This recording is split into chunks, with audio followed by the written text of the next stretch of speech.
오늘은 부활주일입니다. 부활주일이라는 것은 말 그대로 예수 그리스도의 부활하신 날을 기념하는 주일입니다.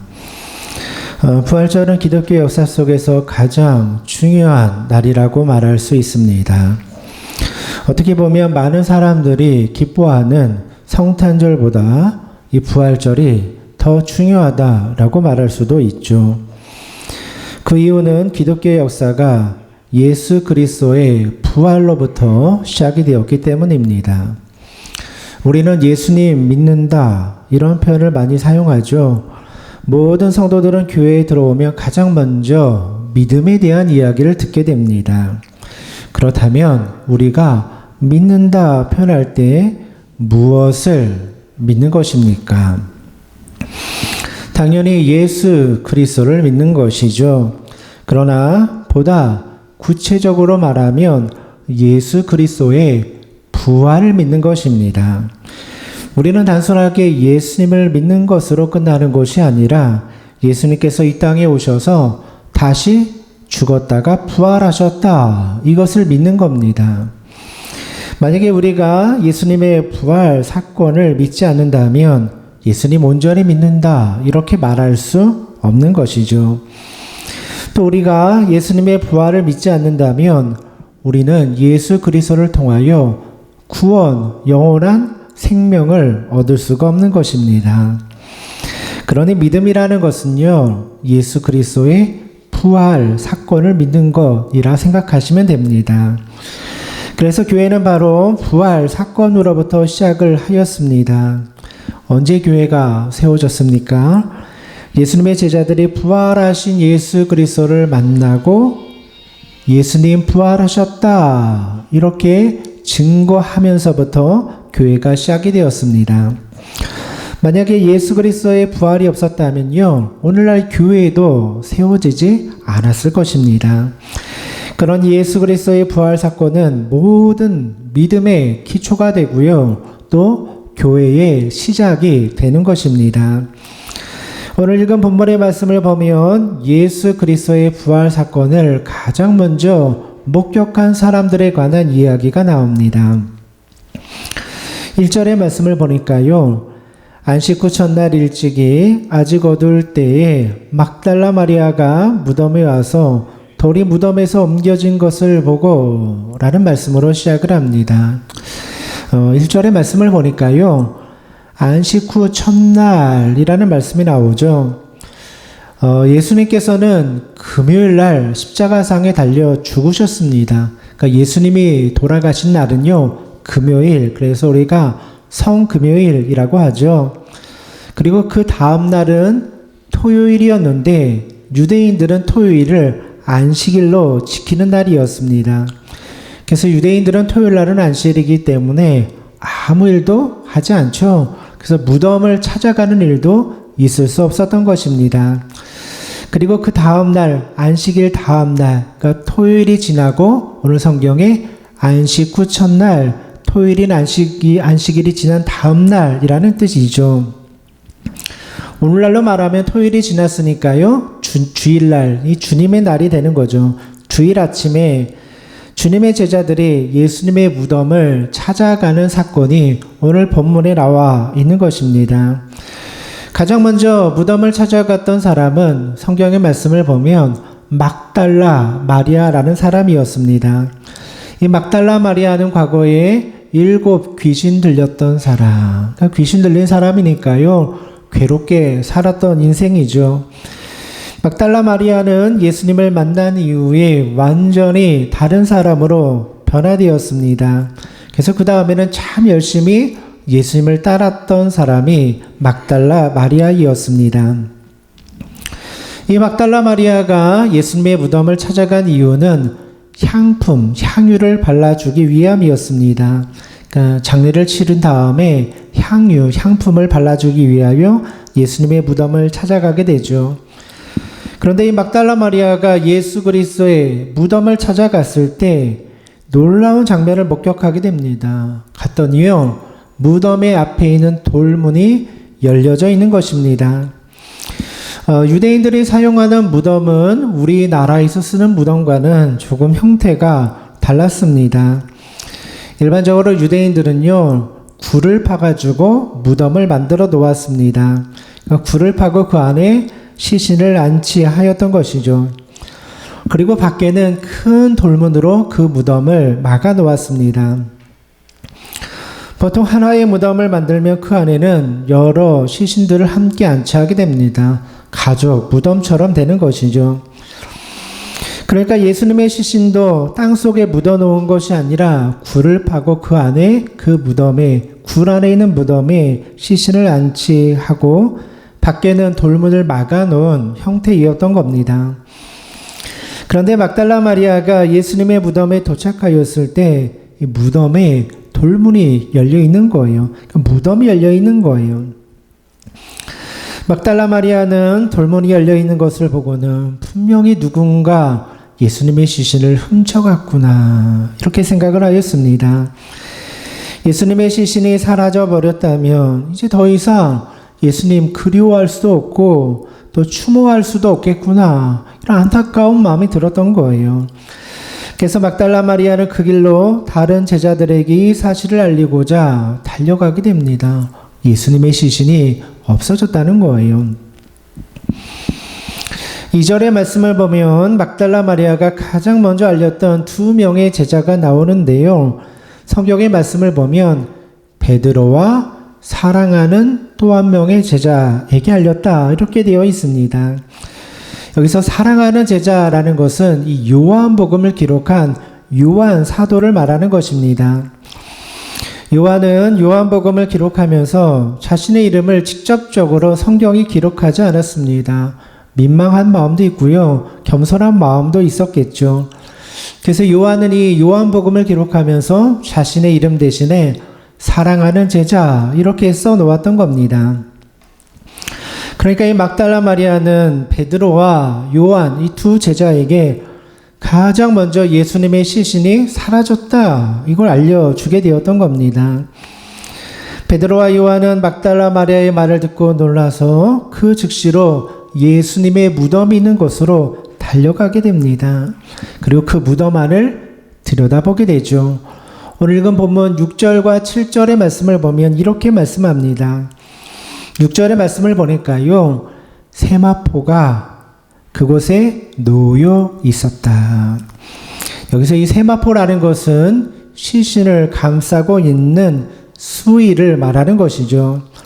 또 7절의 말씀을 보면 머리에 썼던 수건도 쌌던 대로 놓여 있더라, 이렇게 기록하고 있습니다. 여기에 이 놓여 있다라는 것은 그냥 이렇게 널브러져 있다, 이러한 뜻이 아닙니다. 시신을 감싸고 있던 세마포 수의와 머리를 감싸고 있던 수건이 잘 개어져 있어서 정돈되이 놓여 있었다, 이러한 뜻을 가지고 있습니다. 이것이 베드로와 요한이 보았던 예수님의 무덤의 첫 번째 모습이었습니다. 요한은 이 말씀을 통해서 우리에게 중요한 사실을 전해주고 있는 것입니다. 여러분, 만약에 예수님의 시신을 누군가 훔쳐갔다면 절대로 세마포 수의를 그 자리에 놓고 시신을 훔쳐갈 일은 없는 것입니다. 죽은 시신을 옮길 때 수의를 벗기는 일은 절대로 있을 수 없기 때문이죠. 또 더 놀라운 것은 이 수건과 수의가 잘 정돈되어 있었다는 겁니다. 죽은 시신을 옮기는데 세마포 수의와 수건을 벗겨가지고 잘 정돈해 놓고 나갈 사람은 이 세상에 아무도 없다는 것이죠. 요한은 이 장면을 통해서 예수 그리스도의 부활 사건을 우리에게 증거해 주고 있는 겁니다. 이 하나의 장면을 보면 예수님께서는 진짜 부활하신 것이고 진짜 살아나신 것이다, 이것을 이 말씀을 통하여 보여주고 있는 겁니다. 요한이 목격했던 무덤의 모습은 예수님께서 부활하시지 않았다면 절대로 설명할 수 없는 모습이었다는 것이죠. 그렇습니다. 성경은 예수 그리스도가 무덤에 머물러 계시지 않고요, 부활하셨음을 우리에게 분명히 증거하여 주고 있습니다.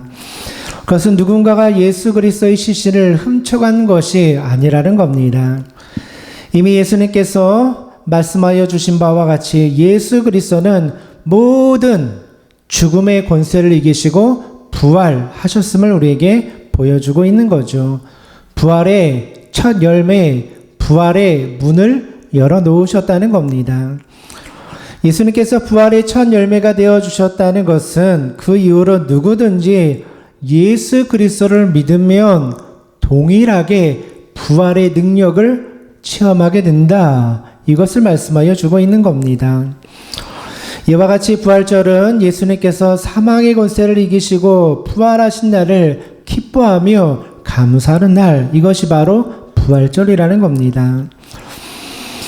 여러분, 그런데요, 중요한 것은요, 이 부활절을 맞으면서 그냥 기뻐하고 감사하는 것 좋은 일이네 이러고 끝나서는 안 된다는 것입니다. 여러분, 예수님이 부활하셨으면요, 우리도 예수 그리스도의 부활에 참여할 수 있는 믿음이 있어야 되는 겁니다. 여러분, 예수님이 부활하셨으면요, 나도 부활의 능력을 체험할 수 있는 거예요. 예수님이 다시 사셨으면 나도 다시 살 수 있는 거예요. 예수님이 영원한 생명의 길을 열어놓았으면 나도 그 영원한 생명을 누릴 수 있는 거예요. 그러니까 부활절은요, 예수님 부활하셨네 이러고 끝나는 것이 아니라 그 부활의 능력이 나의 것이 되도록 만들어야 되는 거예요. 내 안에도 부활의 능력이 임해야 되는 것이죠. 나도 죽음의 권세, 사망의 권세에서 벗어나서 영원한 하나님의 나라의 백성으로 살아갈 수 있어야 되는 거예요. 예수님께서 말씀하여 주셨죠. 사도행전 16장 31절의 말씀을 보니까요. 이르시되 주 예수를 믿으라. 그리하면 너와 내 집이 구원을 받으리라. 뭐라고 말씀합니까? 예수를 믿으면요, 내가 구원을 받고요, 내 가족들이 구원을 받는다. 이렇게 말씀하여 주고 있습니다. 예수를 믿으면 그 사람과 그 집을 구원하여 주겠다. 주님께서 말씀하여 주고 있어요. 이것이 바로 복음이고 복된 소식이라는 거예요. 그래서 이 부활 사건이라는 것은 과거 2000년 전에 있었던 사건이구나, 옛날 이야기구나, 이렇게 생각해서는 안 되는 거예요. 지금 이곳에서 현실로 나에게 부활의 능력이 임하게 되는 거예요. 지금 이 순간에 누구든지 예수 그리스도를 믿고 예수 그리스도의 부활을 믿는다면 우리에게도 영원한 생명이 주어지는 겁니다. 베드로와 요한은 막달라 마리아와 같이 가장 먼저 예수님의 빈 무덤을 목격하였던 제자이었습니다. 그런데요, 한 가지 안타까운 사실이 있습니다. 이 베드로와 요한이 예수님의 빈 무덤을 보았지만 예수 그리스도의 부활을 깨닫지는 못하였다는 겁니다. 그들은 무덤 안에 세마포가 잘 정돈되어 있는 것을 보면서 이상하다. 어떻게 예수님의 시신이 없어졌는데 수의하고 머리 썼던 수건이 저렇게 잘 정리되어 있을까 생각을 하였지만 예수님이 부활하셨다. 이것은 생각하지 못하였던 겁니다. 그래서 베드로와 요한은 그 자리를 털고 일어나 어디로 갑니까? 집으로 돌아가 버리게 됩니다. 예수 그리스도의 부활 사건을 처음으로 목격했던 두 제자 베드로와 요한이 그 무덤을 떠나서 그냥 집으로 돌아가 버리는 겁니다. 요한 사도는 그때의 상황, 이 요한복음을 자기가 기록했지 않아요. 요한 사도가 그때의 상황을 이렇게 기록해 놓고 있습니다. 9절 말씀을 보니까요. 그들은 성경에 그가 죽은 자 가운데서 다시 살아나야 하리라 하신 말씀을 아직 알지 못하였더라. 당시 예수님의 무덤에 있었던 요한과 베드로는 예수님의 부활 사건을 이해하지 못했던 거예요. 그래서 예수 그리스도의 부활 그 현장에 있었지만 이해하지 못하고요. 그냥 집으로 돌아가 버린 거예요. 여러분, 예수님께서 오늘 여러분들을 부활의 사건에 초청해 주고 계세요. 누구든지요, 예수님 믿으면 구원받고요, 영원한 생명 누리고요. 천국 갈 수 있다고 말씀해 주고 있어요. 그런데요, 내가요, 그 사실을 깨닫지 못하고 무시해 버리면요, 베드로와 요한처럼 그냥 집에 돌아가 버리는 거예요. 이 시간 영원한 생명을 주시는 예수 그리스도를 만날 수 있는 기회가 있는데 그거 놓쳐버리고 그냥 집으로 돌아갈 수 있다는 거예요. 주님께서 말씀하여 주시는 거예요. 누구든지 예수 그리스도를 믿는 자에게는 영원한 생명이 주어진다. 이 두 제자는 집으로 돌아가면서 아마 굉장히 실망하였을 거예요. 어깨가 축 처지고 예수님께서 없어졌으니, 예수님의 시신도 없어졌으니 어떡하나.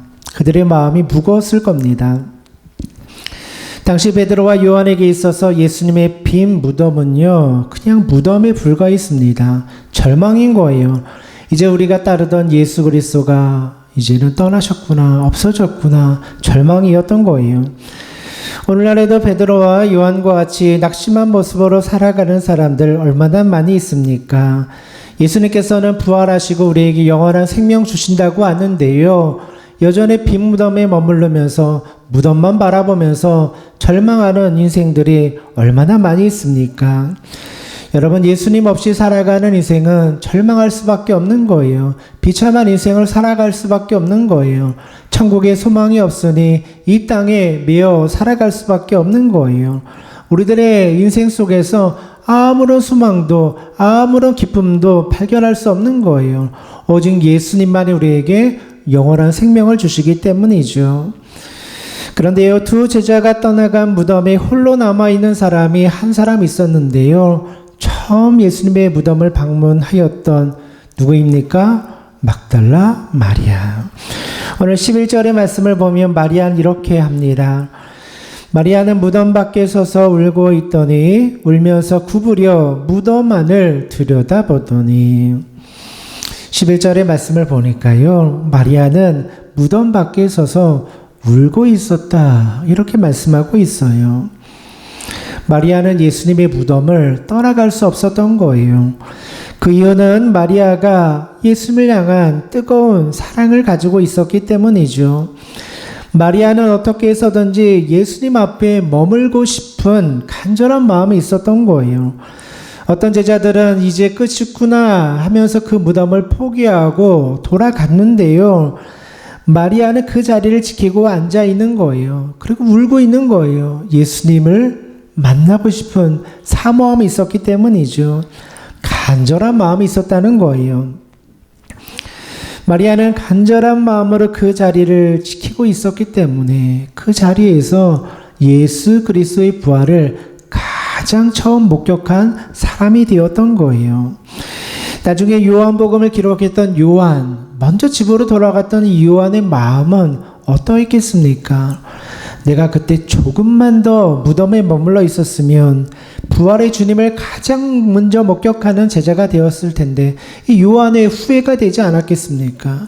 내가 그때 왜 집으로 그냥 갔을까?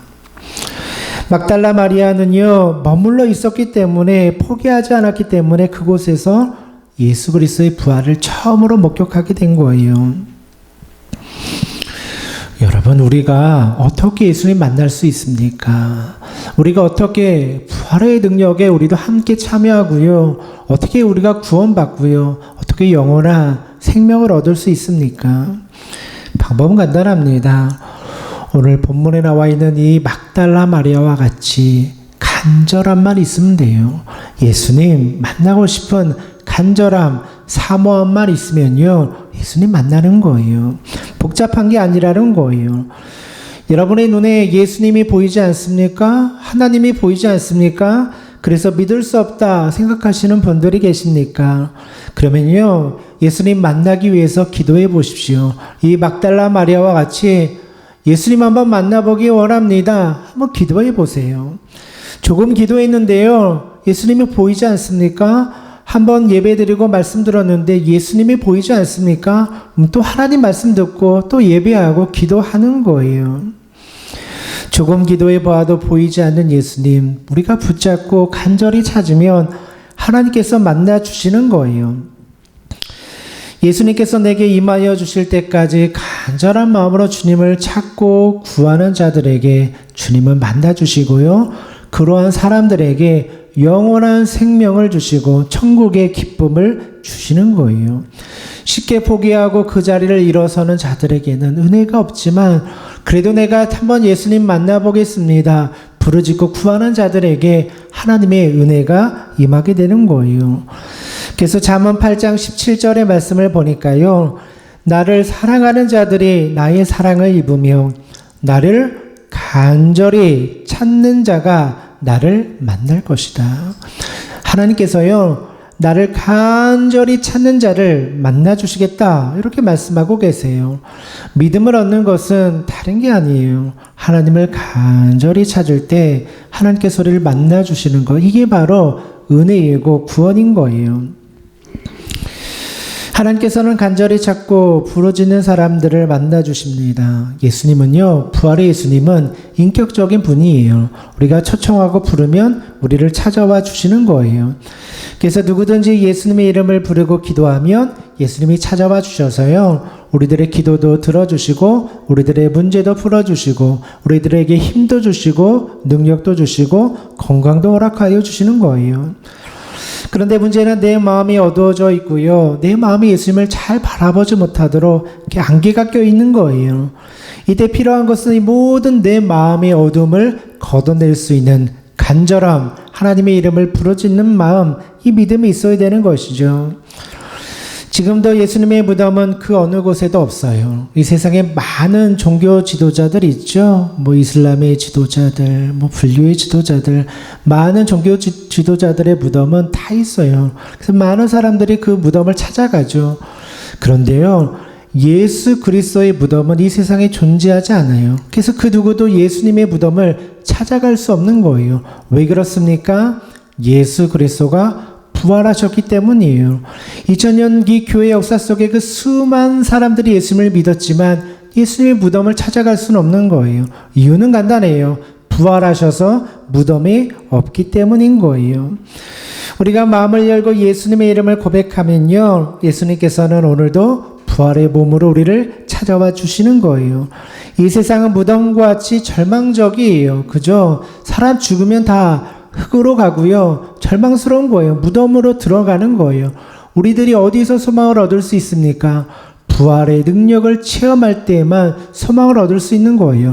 죽음 속에서도 나를 살려주시는 예수 그리스도의 은혜를 내가 체험할 때, 그때 비로소 진정한 소망을 누릴 수 있는 거예요.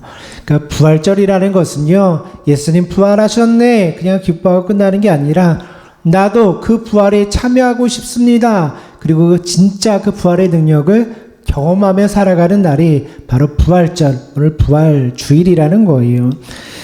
사랑하는 성도 여러분, 오늘은 부활주일입니다. 여러분들도요, 오늘 성경에 나왔던 막달라 마리아처럼 간절하게 예수님을 만나기를 원하고 또 기도하셔서 그 은혜를 누리며 살아가시는 우리 믿음의 성도님들 되시기를 주님의 이름으로 축원드립니다.